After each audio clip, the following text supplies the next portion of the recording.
বন্ধুরা, আজকে একটা নতুন গল্প নিয়ে আসলাম তোমাদের মাঝে। এটা সত্য এবং বাস্তব জীবনের ঘটনা। শেষ পর্যন্ত শোনার অনুরোধ রইল। শুনলে তোমার মধু চলে আসবে। দেরি না করে চলো শুরু করা যাক। আমি একটি ছেলেকে ভালোবাসতাম, অনেক ভালোবাসতাম তাকে, আমার ভালোবাসার সরলতার সুযোগ নিয়ে। সে আমাকে একদিন ময়নামতি ঘুরতে নিয়ে গেল। ঘুরতে ঘুরতে আমাদের রাত হয়ে গেল, আর এদিকে বাড়িতে আসার জন্য কোনো পরিবহন পাচ্ছিলাম না। বাধ্যতামূলক হয়ে আমরা একটি আবাসিক হোটেলে গিয়ে উঠলাম। আবাসিক হোটেলে আমরা রাতে খাওয়া দাওয়ার পর দুজনে গল্প করতে শুরু করলাম। আমি তাকে বিশ্বাস করতাম। সে আমার একটা ভালো বন্ধু ছিল বটে, কিন্তু গল্প করতে করতে কখন যে দুজনে ঘুমিয়ে পড়লাম তা টেরই পেলাম না। গভীর রাতে অনুভব করলাম সে আমার সাথে একটা কিছু করার চেষ্টা করছে। তার কিছুক্ষণ পরেই বন্ধুরা, সে আমার সাথে যা করল তা শুনলে তোমাদের মাথা গরম হয়ে যাবে। বন্ধুরা, গল্পটি অনেক অনেক ইন্টারেস্টিং। আশা করি তোমরা পুরো গল্পটি খুব মনোযোগ সহকারে শুনবে। তবে গল্পটি শোনার পূর্বে তোমাদের নিকট আমার ছোট্ট একটি অনুরোধ, তোমরা দয়া করে আমার চ্যানেলটিকে সাবস্ক্রাইব করে আমাকে সাপোর্ট করবে। হ্যালো বন্ধুরা, আমি শিরিন শিলা। বর্তমানে আমার বয়স 30, কিন্তু আজকে আমি তোমাদেরকে যে গঠনটা বলব তখন আমার বয়স ছিল মাত্র 16 বছর। আমরা 3 বোন। আমার বাবা একটি কারখানায় চাকরি করত। আমার মা ছিল গৃহিণী। আমরা 3 বোনই ছিলাম মোটামুটি বড়। আমার বয়স 16। আমার দ্বিতীয় বোনের বয়স ছিল 14, আর আমার তৃতীয় বোনের বয়স ছিল 12। আমরা মোটামুটি পিটে পিটে ছিলাম বোনেদের মধ্যে। আমাদের কোনো ভাই ছিল না। বাবা এটাই আমাদের সংসার চালাইত। আর আমিও দেখতে মোটামুটি অনেক সুন্দরী ছিলাম, অনেক সুশ্রী ছিলাম, অনেক স্মার্ট ছিলাম। আমি যখন স্কুলে পড়তাম তখন স্কুলের ছেলেরা আমার দিকে হা করে তাকিয়ে থাকত আর আমার সৌন্দর্য উপভোগ করত। সত্যি কথা বলতে বন্ধুরা, আমার স্কুল লাইফটা ছিল অনেক সুন্দর। অনেক প্রেমের প্রস্তাব পেয়েছি, কিন্তু আমি কারো ফাঁদে পা দেয়নি। এভাবেই চলত আমার স্কুল লাইফ। হঠাৎ একদিন একটি ছেলে আমাদের স্কুলের, আমার থেকে 2 ক্লাস উপরে। ছেলেটি দেখতে অনেক হ্যান্ডসাম, কিন্তু সহজ সরল। ছেলেটি শুধু আমাকে দেখে হা করে তাকিয়ে থাকে। আমার কাছে তখন মনে হয়েছিল ছেলেটি মনে হয় আমাকে কোনো কিছু বলতে চাইছে, কিন্তু আমি খুব একটা বেশি এদিকে নজর দিতাম না। আমি যখন স্কুল থেকে ছুটির সময় বাড়িতে আসতাম তখন মাঝে মাঝে ছেলেটি আমার পিছে পিছে আসতো, কিন্তু কিছু বলতো না। আমি পিছনে ফিরে তাকাতে ছেলেটি অন্য দিকে তাকিয়ে থাকত। আমার কাছে কেন জানি মনে হয়েছিল ছেলেটি আমাকে কিছু বলার চেষ্টা করছে।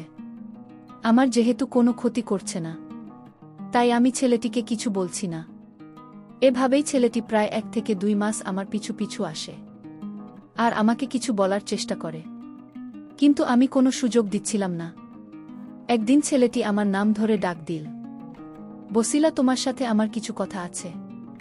দয়া করে তুমি আমাকে একটু সময় দিবে।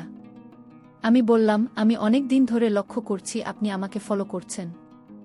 আপনার উদ্দেশ্যটা কি? আমাকে একটু বলেন তো দেখি। বন্ধুরা, ছেলেটি আমাদের স্কুলের একজন ছাত্র ছিল। আমার চাইতে 2 ক্লাস উপরে এসে পড়ত। আমি তার নাম জানতাম।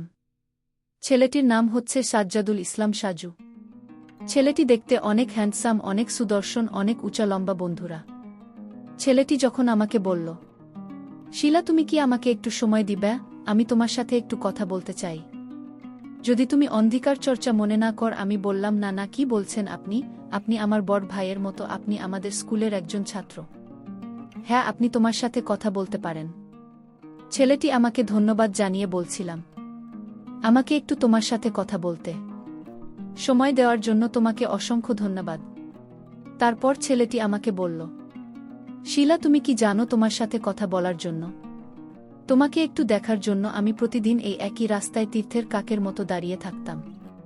কখন তোমার সাথে একটু কথা বলবো, কখন তোমাকে একটু দেখতে পাব।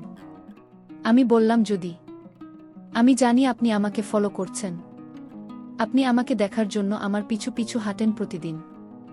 এখন দয়া করে বলুন তো, আপনার উদ্দেশ্যটা কি? ছেলেটি যখন আমার সাথে কথা বলছিল তখন তার 2 হাত পিছনের দিকে রেখেছিল। আমি বুঝতে পারছিলাম না ছেলেটির হাতের মধ্যে কি এমন জিনিস রয়েছে যেন পিছন দিক থেকে আড়াল করে রাখছে। আমি মনে মনে সব কিছু ভাবছিলাম। ঠিক এই মুহূর্তে ছেলেটি পিছন দিক থেকে একটি তাজা গোলাপ ফুল আমার দিকে এগিয়ে বলল, শিলা, আমি তোমাকে অনেক ভালোবাসি, কিন্তু আমি কখনো তোমাকে বলতে পারছিলাম না। তোমার কাছে আসলে আমি যেন কেমন আনইজি ফিল করি। আমি ছেলেটিকে বললাম, আপনি যে আমাকে ভালোবাসেন, আমাকে চান, তা আপনার আচরণ থেকে আমি বুঝতে পেরেছিলাম। আর তাছাড়া আপনারা অনেক বড়লোক।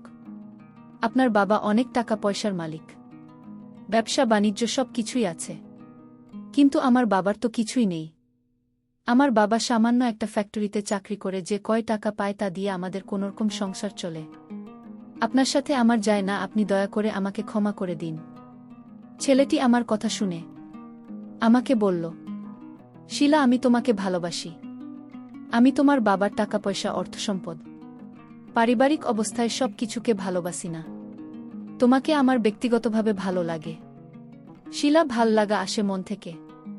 আমি সত্যিকার অর্থে মন থেকে তোমাকে ভালোবাসি। আমি কথা দিলাম শিলা, আমি কোনোদিন তোমার ভালোবাসাকে অসম্মান করব না। তুমি আমার ভালোবাসাকে ফিরিয়ে দিও না শিলা, তোমার ভালোবাসার কাছে আমি অসহায়। ছেলেটির এরকম মিষ্টি মিষ্টি কথা শুনে আমার আবেগী মনকে হার মানতে পারলাম না। ছেলেটির প্রতি আস্তে আস্তে দুর্বল হয়ে যেতে শুরু করলাম। ছেলেটির মুখে এত মিষ্টি মিষ্টি কথা, যে কথা আমার হৃদয় ছুঁয়ে গিয়েছিল। তারপরও ছেলেটিকে আমি কোনোভাবেই বুঝতে দেয়নি যে আমি তার প্রতি দুর্বল হয়ে যাচ্ছি। আমি মনে মনে ভাবতে লাগলাম, বড়লোকের ছেলে আজকে ভালোবাসার অভিনয় করে আমার সর্বনাশ করে তারপর চলে যাবে, কোনোভাবেই তাকে ভালোবাসা যাবে না। তারপর আমি মনে মনে ভাবলাম ছেলেটিকে কিভাবে আমার কাছ থেকে বিদায় করা যায়, আমার পিছন থেকে তাকে সরিয়ে দেওয়া যায়। মনে মনে চিন্তা করতে লাগলাম এমন কিছু করতে হবে যাতে তার মনে কষ্ট না পায়, আর এমনিতেই সে আমার কাছ থেকে সরে যায়। আমি বললাম, দেখো সাজু ভাই, তুমিও যেমন আমাকে ভালোবাসো, ঠিক আমাকে একটি ছেলে এরকম ভালোবাসে। সে তোমার আগে আমার জীবনে এসেছে। এখন আমি কি করব সাজু ভাই? আমাকে একটা বুদ্ধি দাও, একটা পরামর্শ দাও। আমি তো তোমার জন্যই ছেলেটিকে ঠকাতে পারি না। আমি যখন অন্য একটি ছেলেকে ভালোবাসে বললাম তাকে পরীক্ষা করার জন্য, তখন আমি দেখতে পেলাম সাজু ভাইয়ের মুখটা একেবারেই মলিন হয়ে আছে, তার ভেতর থেকে যান কোনো কথাই বের হচ্ছে না। সে ভেতরে ভেতরে পড়ে যায়, ছাই হয়ে যাচ্ছে। কিছুক্ষণ পর ছেলেটি একটি দীর্ঘশ্বাস নিয়ে বলল, মনে হয় বিধাতা ভাগ্যে তোমাকে আমার কপালে রাখেনি। তা না হলে তোমার সাথে আগে আমার কেন দেখা হলো না, বা তুমি কেন আগে আমার নজরে পড়লে না? তোমার সৌন্দর্য আমার চোখের মধ্যে, ওই ছেলেটির আগে কেন ধরা পড়ল না? এই বলে ছেলেটি নিজের মাথার চুল নিজের টেনে টেনে ছিঁড়া প্রত্যেক দেখাচ্ছিল আর আমাকে বলল, শিলা, তুমি যদি অন্য কাউকে তোমার মনে জায়গা দিয়ে থাকো তাহলে আমার কোনো আপত্তি নেই, কিন্তু তোমার প্রতি আমার একটি ছোট্ট অনুরোধ থাকবে। প্রেমিক হিসাবে নয়, বন্ধু হিসেবে হলেও তোমার মনে আমাকে একটু স্থান দিবে। আমি যদি তোমার বন্ধু হতে পারি তাহলে আমি আমার জীবনটাকে ধন্য মনে করব। আমি বললাম, বড় ভাই, ছেলে মেয়ে কখনো বন্ধু হতে পারে না। বন্ধুত্বের মধ্যে তারা ভিন্ন কিছুর স্বাদ খোঁজে। আমাকে মাফ করে দেন। এই বলে ছেলেটির কাছ থেকে আমি চলে আসলাম। ছেলেটি কেবল আমার দিকে ফ্যালফ্যাল করে তাকিয়ে রইল, অসহায়ের মতো হয়ে। পরের দিন আবার দেখলাম ওই ছেলেটি আমার পিছন পিছন আসছে এবং আমাকে একনজর দেখার জন্য সে ঘন্টার পর ঘন্টা দাঁড়িয়ে থাকে, কিন্তু আমাকে কিছু বলে না। এভাবেই ছেলেটি প্রায় একটি বছর পার করল। আমি একটি বছর তার ধৈর্যের পরীক্ষা করলাম। এভাবেই চলতে লাগল আমার জীবন। হঠাৎ করে একদিন আমি অসুস্থ হয়ে যাই। আমাকে নিয়ে হাসপাতালে আমার আব্বু আম্মু ভর্তি করে। ডাক্তার আমাকে বলল, আপনার মেয়ের শরীরে রক্তশূন্যতা দেখা দিয়েছে, জরুরি ভিত্তিতে রক্তের প্রয়োজন। যদি সময়মতো রক্ত না পাওয়া যায় তাহলে আপনার মেয়েকে বাঁচানো আমাদের জন্য কঠিন হয়ে যাবে। আমার আব্বু আম্মু, আমাদের পরিবারের সবাই তখন হতাশাগ্রস্ত। কি করবে বুঝে উঠতে পারছিল না। ঠিক এই মুহূর্তে ওই ছেলেটি কার কাছ থেকে যান খবর পেয়ে আমি অসুস্থ হয়ে হাসপাতালে ভর্তি। খবর পেয়ে পাগলের মতো ছুটে আসলো হাসপাতালে। হাসপাতালে এসে আমাকে দেখে কেঁদিল। আমার আব্বু তখন ছেলেটিকে জিজ্ঞেস করল, কে তুমি বাবা? তুমি আমার মেয়েকে দেখে কাঁদছ কেন? তখন ছেলেটি বলল, আঙ্কেল, আমি আসিলা একই স্কুলে পড়ি, সে আমার থেকে 2 ক্লাস নিচে পড়ে। আর ছাড়াও আঙ্কেল, শিলা আমার খুব একটা ভালো বন্ধু। আচ্ছা বলুন তো আঙ্কেল, ডাক্তার মশাই কি বলছেন? আর শিলার কি হয়েছে? তখন আমার আব্বু বলল, বাবা তোমার নাম কি? আমি বললাম, আঙ্কেল আমার নাম সাজ্জাদুল ইসলাম সাজু। আমি আপনাদের এলাকারই সন্তান। আমার আব্বুর নাম সাবির মিনা। গুঞ্জে আমার আব্বুর কাপড়ের ব্যবসা আছে। তখন আঙ্কেল আমাকে বলল, তুমি সাব্বির মিয়ার ছেলে। এসো এসো বাবা বসো। তখন ছেলেটি বলল, আঙ্কেল শিলা কিভাবে অসুস্থ হয়েছে আর কি সমস্যা? এবার আমাকে একটু খুলে বলুন তো দেখি। তখন আমার আব্বু বলল, বাবা সাজু আমার মেয়েটাকে যেন হঠাৎ করে কি হয়েছে, ডাক্তার পরীক্ষা করে বলল মেয়েটার শরীরে নাকি রক্তশূন্যতা দেখা দিয়েছে। এখন এই মুহূর্তে আমাদের জরুরি রক্তের প্রয়োজন। এখন কি করি বলতো বাবা দেখে একটু। আমি বললাম, আঙ্কেল শিলার কি রক্তের প্রয়োজন? তারপর আমার আব্বু একটা রক্তের গ্রুপ থাকে। ছেলেটি কি বলল? ছেলেটি বলল, আঙ্কেল আপনি কোনো চিন্তা করবেন না, আমার রক্তের গ্রুপ শিলার সাথে মিল আছে। আপনি খুব তাড়াতাড়ি ডাক্তারকে বলেন আমার এখান থেকে রক্ত নিয়ে তাকে বাঁচাতে। ছেলেটির কথা শুনে বাবা খুব সাহস পেলেন। খুব তাড়াতাড়ি ডাক্তারকে বললেন, ডাক্তার মশাই আমি রক্তের সন্ধান পেয়েছি।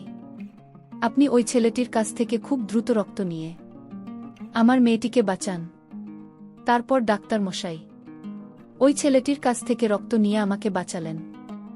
আমি খুব অদ্ভুতভাবে চিন্তা করতে লাগলাম যে কতটুকু মহৎ হলে একটা মানুষ নির্দ্বিধায় একটা মানুষের জন্য রক্ত দিতে পারে।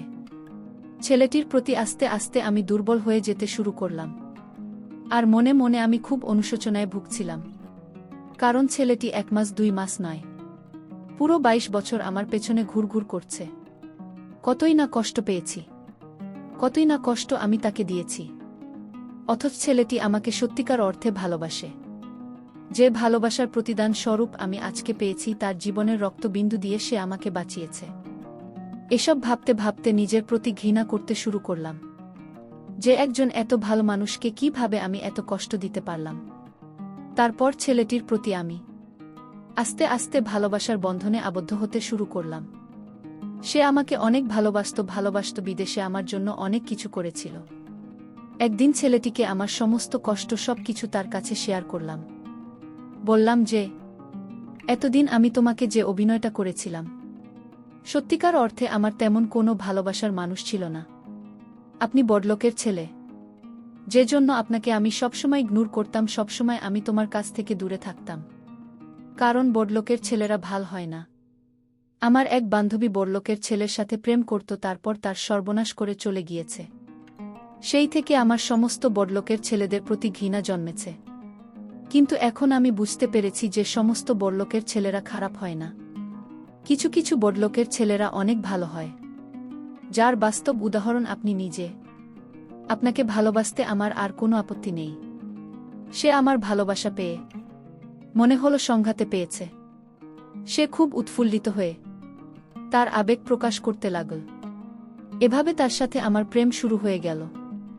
বন্ধুরা, প্রেমের রাগ, অভিমান, আবেগ, ভালোবাসা সবকিছুই থাকে আবেগের বশে। সে একদিন বায়না ধরে বসল আমাকে নিয়ে ময়নামতি ঘুরতে যাবে। ময়নামতির কথা শুনে আমার মনটা যেন ভালো হয়ে গেল। শুনেছি ময়নামতি অনেক সুন্দর একটি জায়গা, সেখানে নাকি দেখার মতো অনেক কিছুই আছে। আর তাছাড়াও সে তো আমার বিশ্বস্ত লোক, সে আমাকে ভালোবাসে, আমাকে বিয়ে করবে। তার সাথে গেলে আমার কোনো সমস্যা বলে মনে করছি না। জীবনে চলার পথে কাউকে না কাউকে তো বিশ্বাস করতেই হয়, তাই তাকে বিশ্বাস করে তার সাথে ঘুরতে যাওয়ার জন্য রাজি হয়ে গেলাম। পরের দিন সে আর আমি ময়নামতির উদ্দেশ্যে রওনা দিলাম। মনে হচ্ছিল স্বামী স্ত্রী, কিন্তু প্রকৃতপক্ষে প্রেমিক যুগল অবশ্যই তার সাথে ঘুরতে গিয়ে আমার খুব ভালোই লেগেছিল, মনটাকে ফুরফুরে মনে হয়েছিল। আর আমারও মাত্র উঠতি বয়স, যে বয়সে মনের মধ্যে উতাল পাতাল ঢেউ শুরু হয়। আর তাছাড়া পাশে একজন রোমান্টিক ছেলে পেয়ে জীবন তাকে যেন রঙিন মনে হচ্ছে। আবেগের ছোঁয়া মাঝে মধ্যে কল্পনাতে হারিয়ে যায়, ভিন্ন এক জগতে। এক পর্যায়ে আমরা ময়নামতি গিয়ে হাজির হলাম। ময়নামতি গিয়ে আমরা একটি বিলাসবহুল হোটেলে উঠলাম। আবাসিক হোটেল। সুন্দর পরিবেশ ছিল। দেখার মতো জীবনের প্রথম আবাসিক হোটেল রাত্রিযাপনের অভিজ্ঞতা। খুব ভালোই লাগছিল। আমার মনটা খুব ভালো ছিল। আর সেই সাথে আমার প্রেমিক সাজ্জাদুর রহমান সাজু, আমি তাকে সাজু বলেই ডাকি। সেও আমাকে পেয়ে অনেক রোমান্টিক হয়ে ওঠার চেষ্টা করল। তার মনটা ফুরফুরা।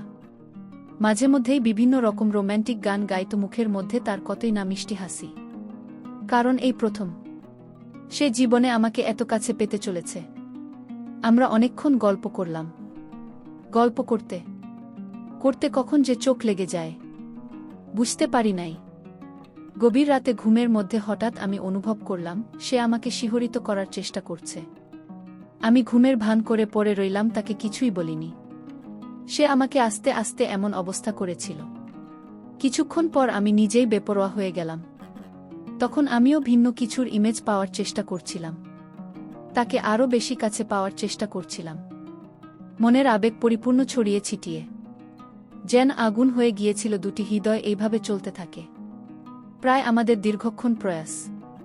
তারপর সে যখন আমার উপর পরিপূর্ণ নিয়ন্ত্রণ আনতে যাবে তখন আমি খুব ভয় পেয়ে যাই, কারণ তারা অনেক অনেক একেবারে হেব্বি। সে যখন কিঞ্চিত পরিমাণ চেষ্টা করেছিল আমি তাকে কঠোরভাবে নিষেধ করেছিলাম। তারপরও সে আমাকে কোনোভাবেই ছাড় দেয় নাই, কারণ তখন সম্পূর্ণ আবেগ কাজ করেছিল বুথের মধ্যে।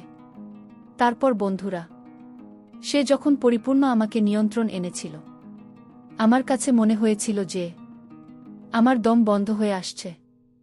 যদিও প্রথম প্রথম অনেকটাই কষ্ট পেয়েছিলাম, কিন্তু পরে আসল স্বাদ পেয়েছিলাম, যে স্বাদ হয়তো পৃথিবীতে খুব কমই হয়ে থাকে।